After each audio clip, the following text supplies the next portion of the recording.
some kid food out on a table. I want to do a high five. And we'll come back in and say the blessings for all the adults in a little bit. But for now, we're going to invite up Amy Darnell to share a Devar Torah with us.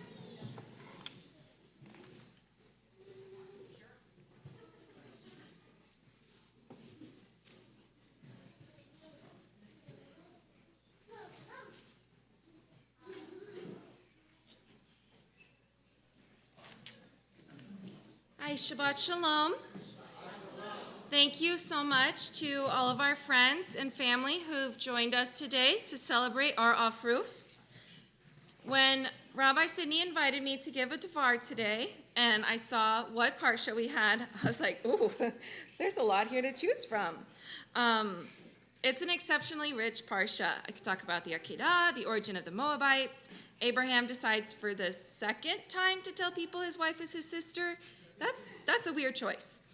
How could I possibly choose? Especially considering we need to keep it PG for our first graders here today.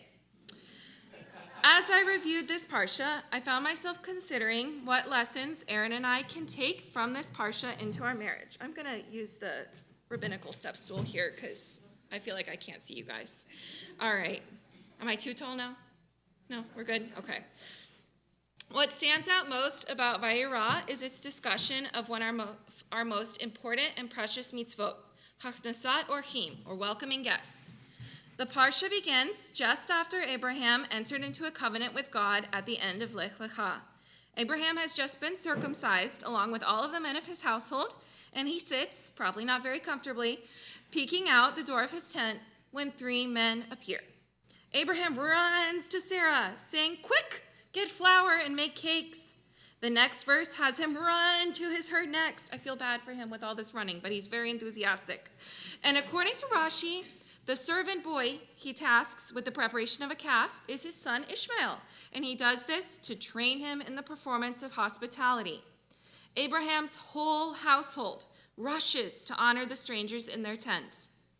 In this manner, Vayera teaches us that hospitality is not a mitzvah one family member can take on alone. Both husband and wife must participate in welcoming guests, and parents must instruct and include children in the welcoming of guests. At first glance, his nephew Lot seems to imitate Abraham's example of hospitality. He too sits at the gates of the city looking out for new arrivals, but the Torah is quick to show us that his hospitality is but an empty imitation.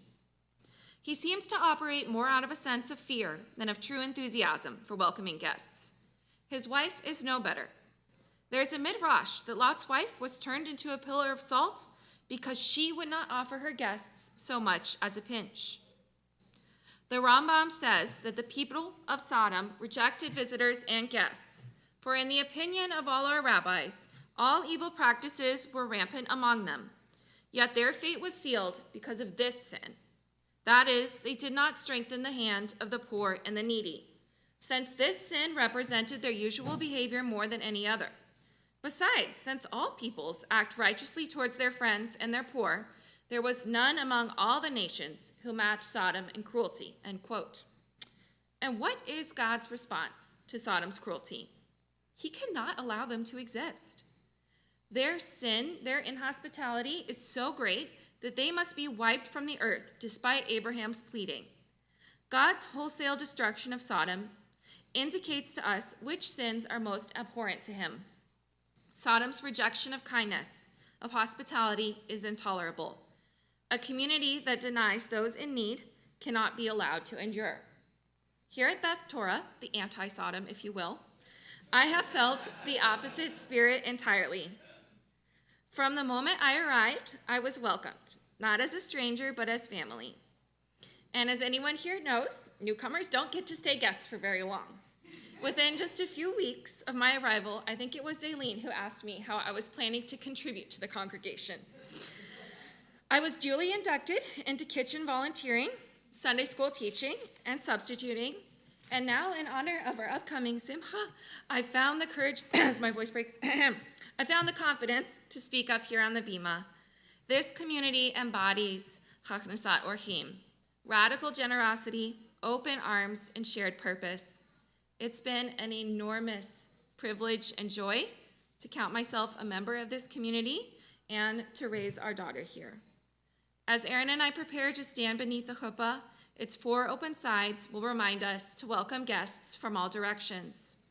My prayer is that we carry forward the example of Abraham and Sarah, building a home that centers hospitality, generosity, and community, and that we model those values for our future family, just as our own amazing parents have modeled them for us. With deep gratitude to this community, our families, and to God for bringing us to this moment, I wish you all Shabbat Shalom.